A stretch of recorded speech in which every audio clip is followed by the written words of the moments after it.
qui arrivent sur le marché et qui se connaissent pas les outils, qui connaissent pas les méthodes, bah, forcément, ils sont un peu en décorrélation avec un marché qui lui, contrairement à avant, bouge vite. Mmh mh. Et les clients, eux aussi, bougent vite. Tu vois, en termes de prix, ceux qui n'ont pas forcément de stratégie tarifaire, vont aussi, peut-être être plus alarmistes, que les autres et ça, on l'avait quand on a analysé des posts Facebook où, beaucoup disaient: «J'ai pas de réservation, donc je vais baisser mes prix» et Mmh ça, mh. ça donne une mauvaise habitude aussi au voyageur qui se dit: «Bah, de toute façon, je sais qu'il va rester des offres et en plus, potentiellement, les prix peuvent baisser».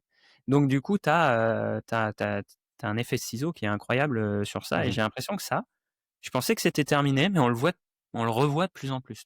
C'est finalement, tu sais, tous les outils que moi je prône depuis maintenant plus de 5 ans chez Smoobu, que ce soit le Channel Manager ou le Revenue Management System, comme des PriceLab ou Smoobu Dynamic Pricing et cetera. Tous ces trucs-là, il y a 5 ans, on en parlait parce qu'on disait: «Regardez, c'est génial». Maintenant, on est là: «Mais les gars, si vous utilisez pas ça, vous êtes morts, quoi» et en fait, on se retrouve vraiment là-dessus où, et bien, en fait, les gens qui vont survivre et qui sont en train de survivre parce que j'entends Samy qui dit: «Oh, bah, moi, ça va très bien». Bah, oui, forcément, tu es au détail près et bien agencé.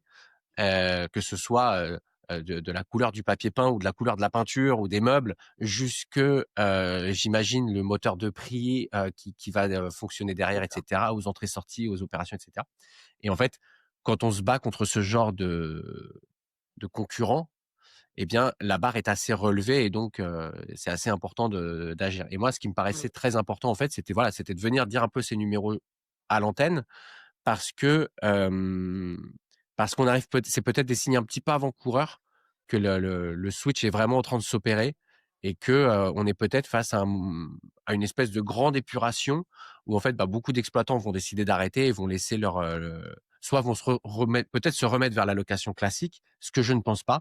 Je pense qu'ils iront plutôt vers des property managers qui ont, géré le truc pour eux et une Ouais. consolidation du marché, quoi.